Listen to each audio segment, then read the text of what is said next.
12:51, and I'm ready to deliver my load after these guys.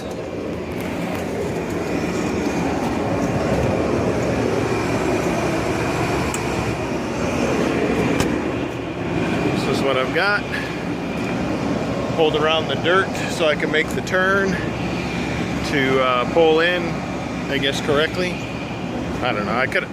I almost made it the way I was, but I was kind of blocking traffic, so I decided to back up and then go around, and then I pulled forward and then backed up to where I'm at, so this way the traffic on the main road can get through the other side. This is what I've got.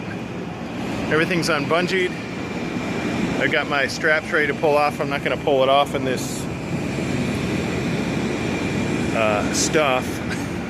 I'm gonna wait until I get over on the concrete, and then once I get inside I will take off all my chains because they're gonna stay on until I get inside. And I've got 2 aluminum coils. They each got 2 straps and I guess 3 chains, 2 that cross in the center, but they also in the front there's a coil block on this one.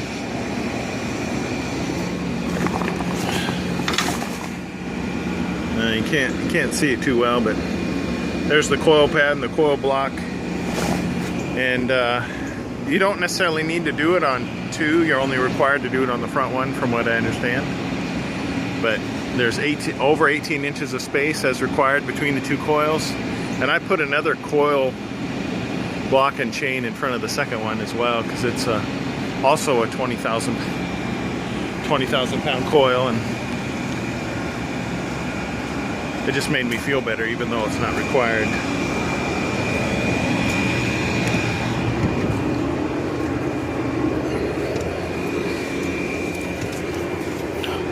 I need to get new shoes because I've had these so long. I've had these just during my truck driving adventure, and I've already worn a hole through the bottom, which may look, I mean, now that I point it out, may seem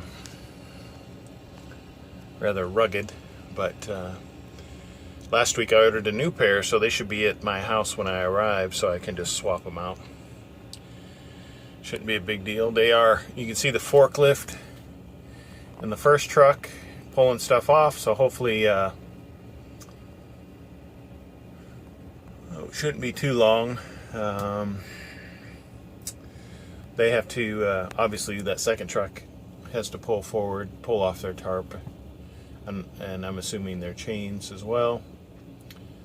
And I will be unloaded in the exact same process. In fact, when I pull forward, I'm going to go, I checked in when we first got here, way down there where it tells us to, and an employee told me to come down to door 10. So when I pull forward to where this truck is and directly in front of me, I will walk inside that office, and oftentimes they require us to sign in with information and give them our paperwork, and that's what I'll do once I get up there. So that's it for now. I'm approaching what I have written on my window, 193,878, and I've got 190,847, so I'm within 3,000 miles of needing a preventative maintenance, and it's only Tuesday, so if I do a couple thousand more miles this week, it'll definitely need its preventive maintenance. You can get it when you're within 5,000 miles, so I don't want to go over preventive maintenance because that assesses points against me and affects my pay for performance, and I like it where it's at. So I write my when it's due right up there in the corner, so I'm constantly reminded to be ready for that. When the miles hit their hit where they need to be, I can get that scheduled. Fortunately for me, I live at near a Maverick yard, so it's much easier probably for me than any other truck driver that doesn't live next to a Madison yard. They'll have to coordinate a preventive maintenance either at a Maverick facility or another facility that is not Maverick, that Maverick authorizes us to go to get a preventive maintenance done. I don't know exactly how that process works because I always get mine done at a Maverick yard. So there was one time where they couldn't get me scheduled on a Saturday, and it was looking like I was going to have to go somewhere else during the middle of the week. But I ended up passing by the Maverick yard during the middle of the week in Madison, Illinois, and they had an opening, so they did it then. So if that ever occurs where I'm getting a preventative maintenance somewhere else, I'll report on that. So that's it for now. Once I get unloaded, we'll see what we get next. But I am in where am I?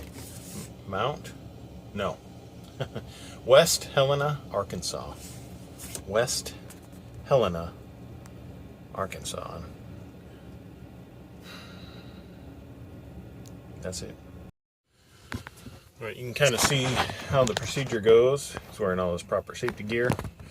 I went to go assist him with his big old lumber tarp, because that's what I got on the back. It's not, these coils are over 6 feet tall. And so I was lucky because I got to pull out my lumber tarp and hoist it up there all by myself.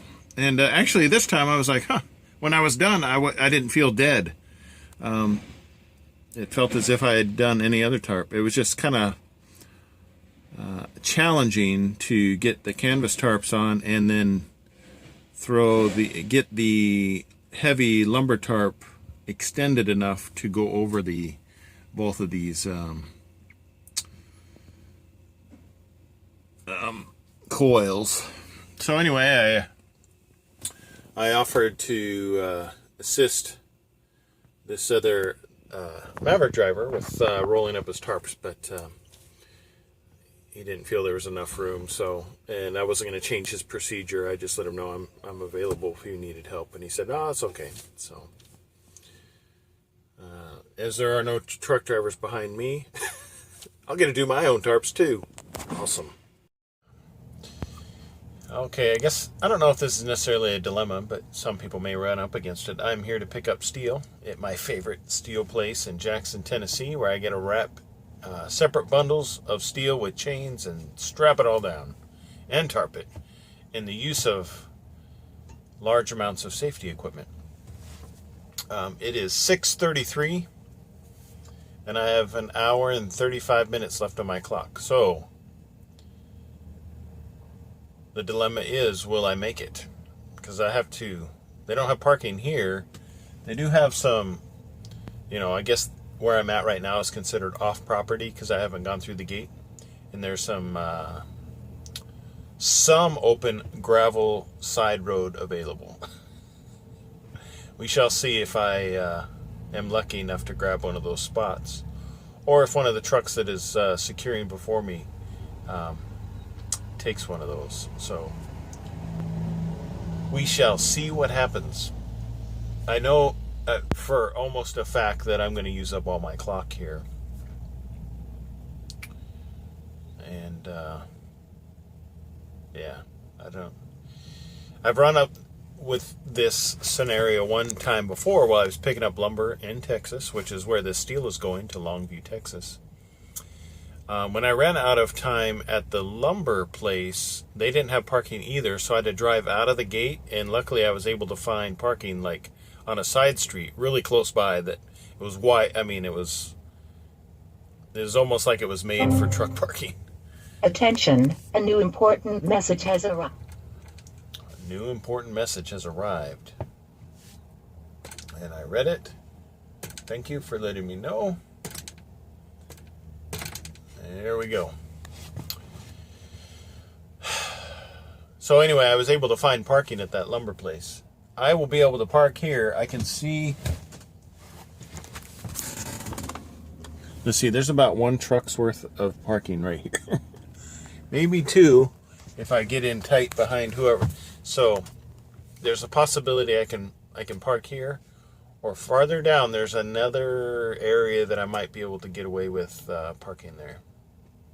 Because there's currently 3 trucks parked here already, and they must be out of hours as well.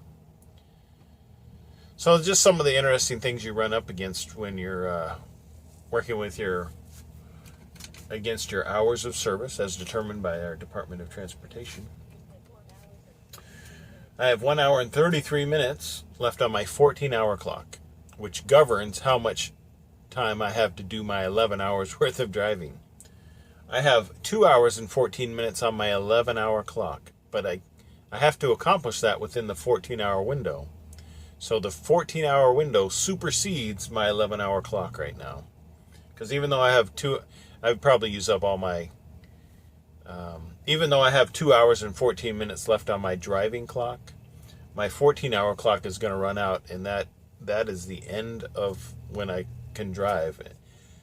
I have to do a 10-hour break to reset that 14-hour, reset that 14-hour clock, in which I'll have another 14 hours tomorrow to drive 11 hours. Unfortunately, when I dropped off my coils today, they decided, I don't know what they decided, I can't read their mind, but maybe it's a southern thing, but because I don't know if they're necessarily a union there. But there's a lot of pauses to look at phones, I'm just saying. And so I was there over 2 hours. And but I did get detention pay for a little bit of time. So that's pretty much it. I apologize that this video is just me dropping off and then here picking up, and it's really just inside the cab of my truck. I try to show more because that's more interesting than just listening to somebody talk while they sit behind their steering wheel. You know what I'm saying? I know because I watch these videos of other truck drivers as well. So, all right, I think I'm going to be weighing in right after that truck pulls off the scale. So maybe tomorrow's will be better, if you're lucky.